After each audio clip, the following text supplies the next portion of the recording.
미군 제7함대 작전실이 한순간에 발칵 뒤집혔습니다. 2025년 12월 28일 동해 공해상 약 3조 1천억 원이 넘게 투입된 미군 핵잠수함이 흔적도 없이 사라졌기 때문입니다. 잠수원 내에는 승조원 134명, 남은 산소는 고작 68시간뿐. 미군은 48시간 동안 3,000개가 넘는 음파 탐지 장비를 쏟아부었지만 바다는 끝내 아무 대답도 하지 않았습니다.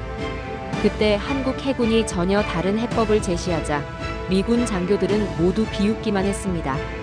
위성으로 바다를 본다고. 그러나 그들은 몰랐습니다. 그때 작전실 밖에서 한국 해적이 전혀 다른 시선으로 움직이고 있었습니다. 전투 지휘관도 해군 장교도 아닌 한국 위성 기술을 만든 한 엔지니어의 데이터였습니다. 한국의 신형 위성 아리랑 7호라는 사실은 한편 한국 측 상황실에서는 한 장교의 확신에 찬 목소리가 들립니다. 우주 720km 상공에서 7,000톤의 잠수함이 바다를 누른 흔적을 찾아냅니다. 아무도 주목하지 않았던 그 데이터 하나가 52시간째 모든 판을 뒤집습니다. 한국의 기술은 과연 어떻게 134명의 생명을 다시 움직이게 했을까요? 지금부터 그 전말을 공개합니다. 그 전에 구독과 좋아요 버튼을 눌러주시면 영상 제작에 큰 힘이 됩니다. 한국이 최고라고 생각하신다면 댓글에 한국 최고라고 남겨주세요. 또 어디서 듣고 계신지도 함께 남겨주시면 감사하겠습니다. 그날 새벽 3시 40분 작전실 스크린에 뜬 좌표를 봤을 때 전 정말 눈을 의심했습니다. 해저 750m 협곡 입구에 우리가 사흘 동안 찾아 헤맨 핵잠수함이 있었거든요. 그것도 한국 위성이 찾아낸 거였어요. 제 이름은 데이비드 톰슨입니다. 나이는 58이고요. 미국 해군 정보분석센터에서 32년째 일하고 있죠. 주로 잠수함 작전 지원이랑 수색 구조 분석을 담당해 왔어요. 걸프전부터 아프간까지 웬만한 작전은 다 겪어봤다고 자부했습니다. 그런 제가 한국 사람들한테 처음 연락을 받은 건 2024년 2월 14일 오전이었어요. 동해 공해상에서 우리 핵잠수함 하나가 갑자기 연락이 끊긴 지 12시간쯤 지났을 때였죠. 134명이 탄 오하이오급 잠수함이었습니다. 산소는 72시간 정도 버틸 수 있는 상황이었고요. 작전실은 완전히 난리였어요. 이미 우리 초계기 5대가 해역을 샅샅이 뒤지고 있었고 일본 해상자위대 구축함 3척도 합류한 상태였죠. 음파 탐지기를 총동원해서 바닥부터 훑고 있었는데 아무것도 안 잡히는 거예요. 그때 작전 보좌관이 다가와서 말했습니다. 한국위성센터에서 데이터 공유 의사를 타진해왔습니다. 전 솔직히 코웃음 쳤어요. 위성으로 잠수함을 찾는다고요? 그것도 700m 바다 밑을요? 고맙긴 한데 지금 그럴 시간 없어. 우리 장비로도 못 찾는데 위성이 뭘 본다고. 제가 그렇게 말했죠. 근데 그게 제 인생 최대 오판이었습니다. 24시간이 지났을 때 수색 상황은 더 악화됐습니다. 해역 지도에는 표시가 빽빽했어요. 미군 초계기, 일본 구축함, 한국 해군까지 합류해서 탐지 신호가 수천 개씩 쏟아지는데 정작 잠수함은 안 보이는 거예요. 작전실 한쪽에서 젊은 분석관 하나가 중얼거리더군요. 신호가 너무 많아서 오히려 못 찾는 거 아닙니까? 전 그 말을 무시했습니다. 30년 경력으로 배운 건 하나였거든요. 수색은 숫자 싸움이다. 많이 뿌리면 반드시 걸린다. 그때 한국 측에서 화상회의 요청이 왔어요. 거절할 수도 있었지만 뭐 예의상 받아줬죠. 스크린에 나타난 건 35쯤 돼 보이는 한국 여자였습니다. 이름은 서지안, 위성 시스템 엔지니어래요. 안녕하세요, 톰슨 대령님. 그녀가 유창한 영어로 인사했어요. 저희 위성이 동해 해역 데이터를 수집했습니다. 도움이 될까 싶어서요. 전 대충 듣는 척했죠. 고맙습니다. 근데 지금 우리 음파 탐지만 해도 3,000개가 넘게 돌아가고 있어서요. 위성 데이터가 뭘 더 보여줄 수 있을까요? 그녀가 잠깐 멈칫했어요. 기분 나쁜 티는 안 냈지만 뭔가 할 말을 고르는 것 같았죠. 그러더니 조용히 말했습니다. 대령님, 지금 탐지 장비들이 서로 간섭하고 있지 않나요? 바다가 너무 시끄러워지면 정작 들어야 할 소리를 못 듣거든요. 순간 뭔가 가슴에 걸렸어요. 근데 인정하기 싫었죠. 한국 엔지니어 하나가 우리 작전에 뭘 안다고. 우린 표준 절차대로 하고 있습니다. 감사하지만 필요하면 연락드리죠. 전 그렇게 말하고 회의를 끝냈습니다. 근데 그날 밤 잠이 안 왔어요. 그녀가 한 말이 자꾸 맴돌았거든요. 바다가 너무 시끄럽다. 36시간째 산소 잔량은 50% 아래로 떨어졌습니다. 작전실 분위기는 최악이었어요. 134명의 시간이 째깍째깍 줄어들고 있었죠. 그때 일본 해자대 구축함에서 음파 신호 하나를 포착했습니다. 주파수 패턴이 우리 잠수함 긴급 신호랑 70% 일치한다는 거예요. 작전 책임자는 즉시 결정했죠. 전 자산을 저 좌표로 집중한다. 지금이 마지막 기회다. 전 그 판단이 맞다고 생각했어요. 30년 경력이 그렇게 말했거든요. 초계기 5대가 방향을 틀었고 구축함 4척이 그쪽으로 이동했습니다. 무인 잠수정도 급파됐죠. 그런데 2시간쯤 지났을 때 서지안한테서 또 연락이 왔어요. 이번엔 메시지였습니다. 대령님, 그 좌표 신호는 오타밀 가능성이 높습니다. 저희 위성 데이터로 분석해보니 해류와 부유물이 만든 반향음이에요.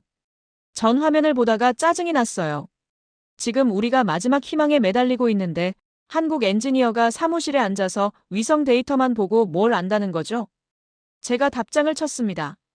당신네 위성 데이터는 아직 실험 단계 아닙니까? 우린 현장 음파 신호를 믿습니다. 그녀의 답장은 간단했어요. 네, 실험 단계입니다.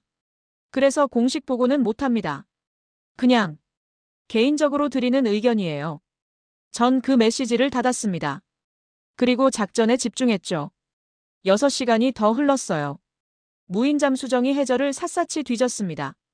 근데 아무것도 없었어요. 그 신호는 정말로 가짜였던 겁니다. 작전실이 얼어붙었죠. 우리는 방금 6시간을 날렸습니다. 산소는 이제 30%밖에 안 남았어요. 그때 작전 책임자가 벽에 주먹을 내리쳤습니다. 젠장, 처음부터 다시다. 전 그 순간 깨달았어요. 우리가 지금 사람을 찾는 게 아니라 우리 방식을 증명하려고 하고 있었다는 걸요. 손이 떨렸습니다. 서지안의 메시지를 다시 열었어요. 전 서지안한테 다시 연락했습니다. 42시간 만에 처음으로 제 쪽에서 먼저요. 서 엔지니어, 당신네 위성 데이터 좀 보여줄 수 있습니까? 화상통화가 연결됐을 때 그녀 얼굴이 좀 피곤해 보였어요. 아마 밤샜을 겁니다. 우리처럼요. 대령님, 솔직히 말씀드릴게요. 저희 데이터는 아직 군 작전용 인증을 못 받았습니다. 제가 이걸 드리면 나중에 회사도 저도 책임 문제가 생겨요. 알고 있습니다. 제가 말했죠. 근데 지금 134명이 바다 밑에서 죽어가고 있어요. 규정이 중요합니까? 사람이 중요합니까? 그녀가 잠깐 말을 멈췄어요. 그러더니 한숨을 쉬면서 말했습니다. 저도 그게 고민이었어요. 근데 윗선에서는 반대하거든요. 혹시라도 데이터가 틀리면 한국 위성 기술 전체가 신뢰를 잃는다고요. 전 그 말을 듣고 이해했습니다. 그녀도 싸우고 있었던 거예요. 우리처럼 시간이랑, 우리처럼 규정이랑요. 그럼 이렇게 합시다. 제가 제안했어요.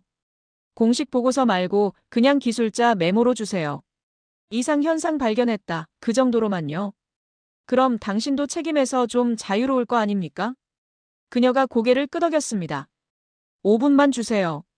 10분 뒤 제 이메일로 파일 하나가 왔어요. 제목은 간단했습니다. 동해 해역 해수면 높이 이상 현상 마이너스 비공식 관찰 메모. 파일을 열었을 때 전 숨이 멎는 줄 알았어요. 특정 좌표의 해수면 높이가 36시간 동안 비정상적으로 고정돼 있었거든요. 파도도 조류도 다 움직이는데 딱 그 지점만 안 움직인 거예요. 이게 뭡니까? 제가 물었죠. 무게예요. 서지안이 답했습니다. 뭔가 무거운 게 바다 밑에서 물을 밀어올리고 있어요. 그것도 안 움직이면서요. 제 심장이 뛰기 시작했어요. 잠수함일 수도 있다는 겁니까? 단어는 못해요. 근데 가능성은 있습니다. 전 그 자료를 들고 작전 책임자한테 갔습니다. 근데 반응은 차갑더군요. 톰슨, 지금 우리가 뭘 믿어야 하는지 아나? 30년 검증된 음파 탐지기야? 아니면 한국 실험 위성이야? 책임자님, 사람 목숨이 걸린. 바로 그거야. 그가 소리쳤어요. 목숨이 걸렸으니까 검증된 방법을 써야지 실험을 하면 어떡해. 전 할 말이 없었습니다. 그 논리도 맞았거든요. 근데 그때 젊은 분석관 하나가 조심스럽게 말했어요. 그럼 관찰용으로만 표시하면 어떨까요? 공식 수색구역은 아니고 그냥 참고용으로만요. 작전 책임자가 한참 생각하더니 고개를 끄덕였습니다. 좋아. 근데 자원은 못 뺀다. 참고만 해. 지도에 작은 파란 점 하나가 찍혔어요. 전 그 점을 보면서 생각했습니다.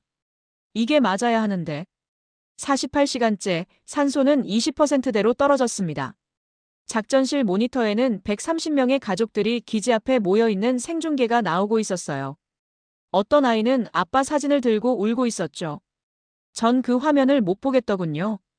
그래서 제 사무실로 내려왔습니다. 책상에 앉아서 서지안이 보낸 데이터를 다시 열었어요. 해수면 높이 그래프를 들여다보는데 뭔가 이상했습니다. 숫자들이 너무 일정했거든요. 자연현상치고는 변화가 없어요. 그때 서지안한테서 메시지가 왔습니다. 대령님, 추가 분석 좀 해봤어요. 비공식이지만요. 파일을 열었더니 더 정교한 데이터가 있었어요. 파도 영향을 제거하고 조류 영향을 빼고 선박 항저까지 다 걸러낸 순수 잔차 분석이었죠. 남은 건 하나였습니다. 움직이지 않는 무게. 전 화상통화를 걸었어요. 서 엔지니어, 이 분석에 얼마나 확신합니까? 그녀가 솔직하게 답했습니다. 70%요. 아직 실험 데이터라서 더 높게는 못 드려요. 70이면 충분합니다. 제가 말했죠. 근데 대령님. 그녀가 조심스럽게 말을 이었어요. 한 가지 문제가 있어요. 이 좌표가 해저 협곡 입구거든요. 수심이 750m예요. 그게 왜 문제입니까? 음파 탐지가 안 먹혀요. 협곡 지형 때문에 신호가 난반사되거든요. 그래서 다들 이 구역은 처음부터 배제했을 거예요. 전 이해했습니다. 우리가 30시간 동안 샅샅이 뒤졌는데 못 찾은 이유였어요. 애초에 찾을 수 있는 방법으로 찾을 수 없는 곳에 있었던 겁니다. 그럼 어떻게 확인합니까? 제가 물었죠. 직접 봐야 해요. 무인 잠수정으로요. 전 작전실로 다시 올라갔습니다. 책임자한테 말했어요. 한국 위성 데이터가 협곡 좌표를 가리키고 있습니다. 무인 잠수정 투입을 건의합니다. 그가 미간을 찌푸렸어요. 톰슨, 지금 남은 무인 잠수정이 2대야.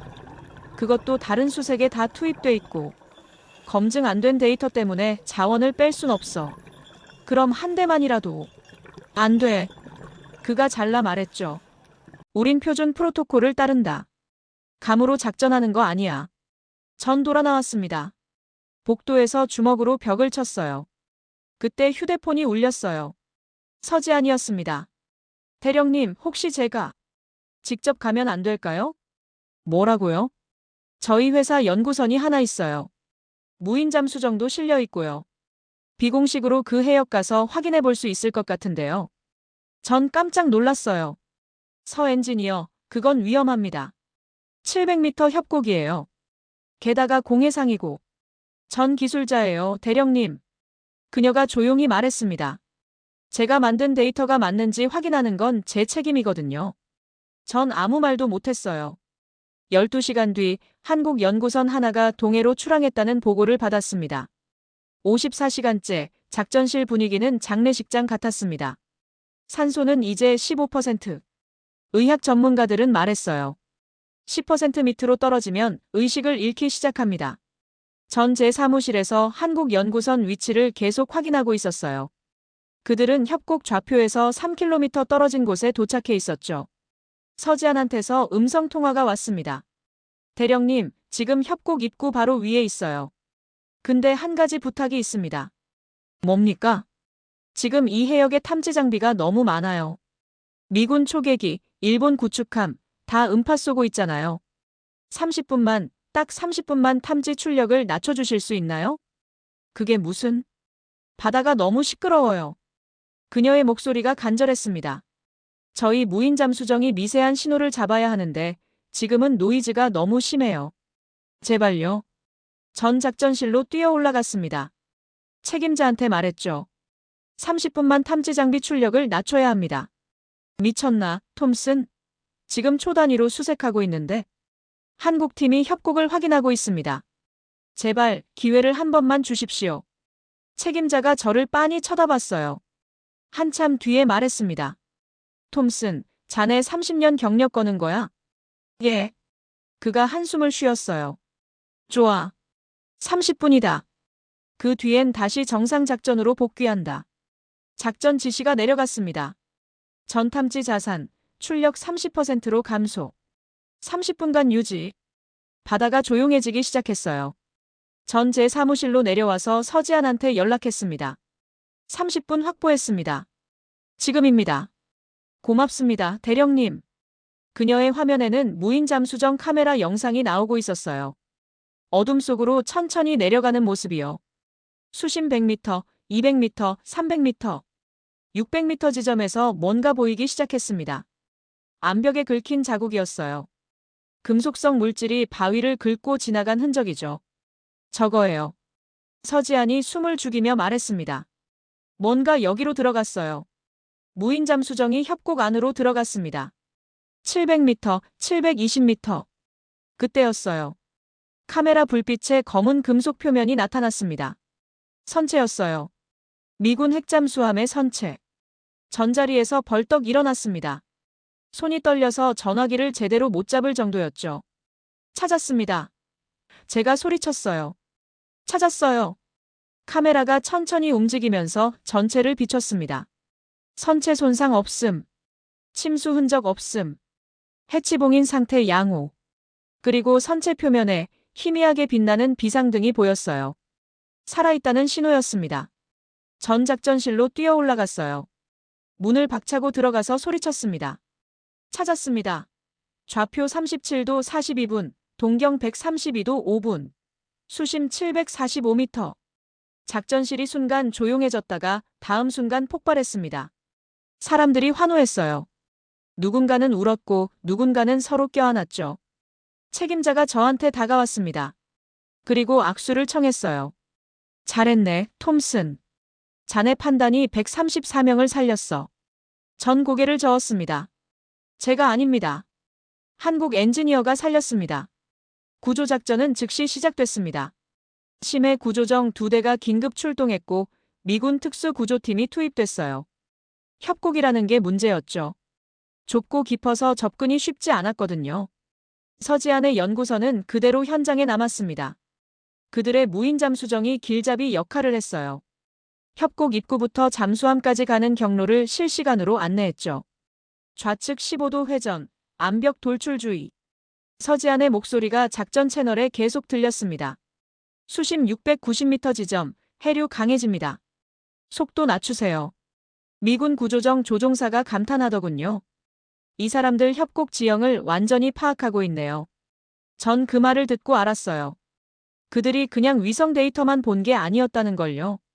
직접 내려가서 위험을 무릅쓰고 한치 한치 확인했던 겁니다. 56시간째 구조정이 잠수함에 도킹했습니다. 해치가 열렸어요.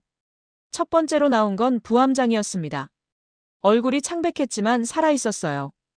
그 뒤로 승무원들이 하나씩 나왔죠. 작전실 스크린으로 생중계가 나왔습니다. 134명 전원이 순차적으로 구조정에 탑승하는 모습이요. 1명, 2명, 10명, 20명. 숫자가 올라갈 때마다 작전실에서 박수가 터져 나왔어요. 134번째 승무원이 구조정에 오르는 순간 작전실 전체가 기립박수를 쳤습니다. 누군가는 소리내서 울었고요.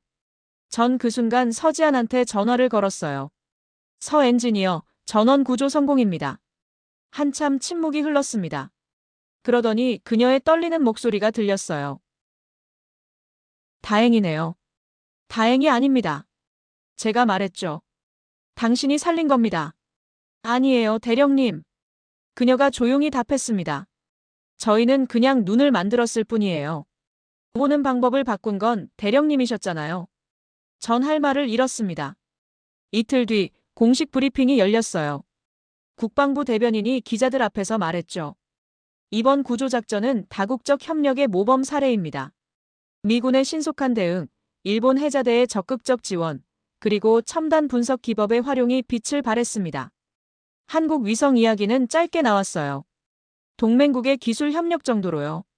전 그 브리핑을 보면서 씁쓸했습니다. 134명을 살린 건 한국 위성이었는데 그 이름은 길게 나오지도 않았거든요. 근데 나중에 안 사실인데요. 서지아는 그 브리핑조차 못 봤대요. 회사 회의실에서 다음 위성 프로젝트 보고서를 쓰고 있었다고 하더군요. 구조된 승무원 중 한 명이 나중에 제게 편지를 보냈어요. 부함장이었습니다. 54시간째 우리는 포기하고 있었습니다. 산소가 너무 부족해서 말도 제대로 못할 지경이었죠. 그때 미세한 진동을 느꼈어요. 누군가 우릴 찾고 있다는 신호였습니다. 그 순간 134명 모두 다시 살고 싶다는 의지가 생겼습니다.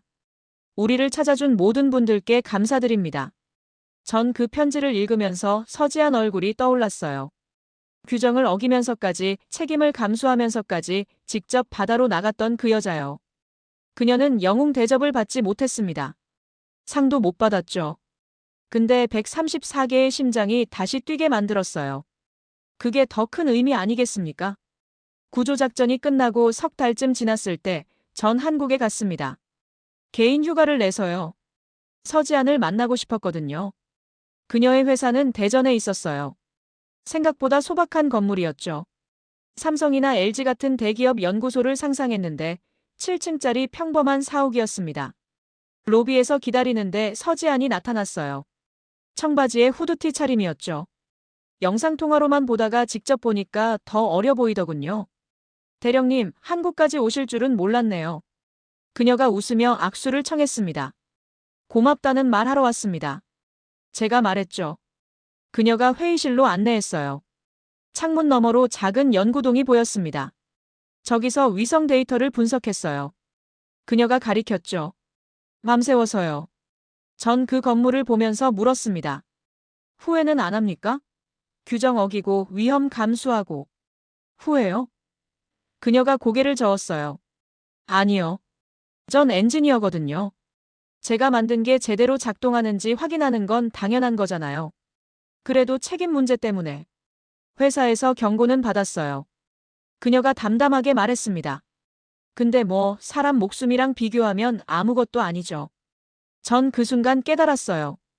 이 사람한테는 기술이 자랑이 아니라 책임이었다는 걸요. 서 엔지니어, 한 가지 궁금한 게 있습니다. 제가 물었죠. 처음에 제가 당신 데이터를 무시했을 때 화 안 났습니까? 그녀가 잠깐 생각하더니 말했어요. 화요? 안 났어요. 대령님 입장도 이해하거든요. 검증 안 된 데이터 믿으라는 게 말이 안 되죠. 저였어도 망설였을 거예요. 근데 포기 안 했잖습니까? 포기할 수 없었죠. 그녀가 창밖을 보며 말했습니다. 134명이 기다리고 있었으니까요. 전 아무 말도 못했어요. 목이 메었거든요. 그날 저녁 그녀가 대전 시내를 구경시켜줬습니다. 작은 식당에서 갈비탕을 먹으면서 여러 얘기를 나눴어요. 한국은 어떻게 이렇게 빨리 발전했습니까? 제가 물었죠. 그녀가 웃었어요. 글쎄요, 저도 잘 모르겠어요. 근데 우리 아버지가 그러시더라고요. 70년 전엔 이 나라가 폐허였대요. 먹을 것도 없고 기술도 없고. 근데 지금은 위성도 쏘아 올리잖아요. 그 차이를 만든 게 뭘까요? 약속 아닐까요? 그녀가 조용히 말했습니다. 우리 부모 세대가 다음 세대한테 약속했던 거죠. 너희는 배고프지 않게 해주겠다고. 그 약속을 지키려고 악착같이 일했던 것 같아요. 전 고개를 끄덕였습니다. 그 약속이 지금 위성이 됐고 반도체가 됐고 배가 됐구나 싶었어요. 며칠 뒤 미국으로 돌아오는 비행기 안에서 전 생각했습니다. 30년 동안 전 숫자를 믿었어요. 장비를 믿었고 프로토콜을 믿었죠. 근데 134명을 살린 건 숫자가 아니었습니다. 한 사람의 용기였어요. 규정을 어기면서도 책임을 감수하면서도 바다로 나갈 수 있었던 그 용기요. 그게 한국이 70년 만에 폐허에서 선진국이 된 이유 아닐까 싶었습니다. 기술보다 먼저 약속이 있었고, 장비보다 먼저 책임이 있었고, 시스템보다 먼저 사람이 있었던 거죠. 지금 전 은퇴했습니다. 버지니아 작은 집에서 손주들이랑 살고 있어요. 가끔 뉴스에서 한국 얘기가 나오면 귀를 기울입니다. 새 위성 쏘아 올렸다. 반도체 신기술 개발했다. 그런 소식들이요. 그럴 때마다 생각해요. 저 뒤에 서지한 같은 사람들이 또 있겠구나. 밤새워 데이터 보고 책임 감수하고 약속 지키려고 애쓰는 사람들이요. 그들은 영웅 대접 못 받을 겁니다. 상도 못 받겠죠. 근데 분명히 누군가의 심장을 다시 뛰게 만들고 있을 거예요. 그게 진짜 기술 아니겠습니까? 그게 진짜 선진국 아니겠습니까? 전 그걸 동해 바다 750m 밑에서 배웠습니다. 한국 사람들한테서요.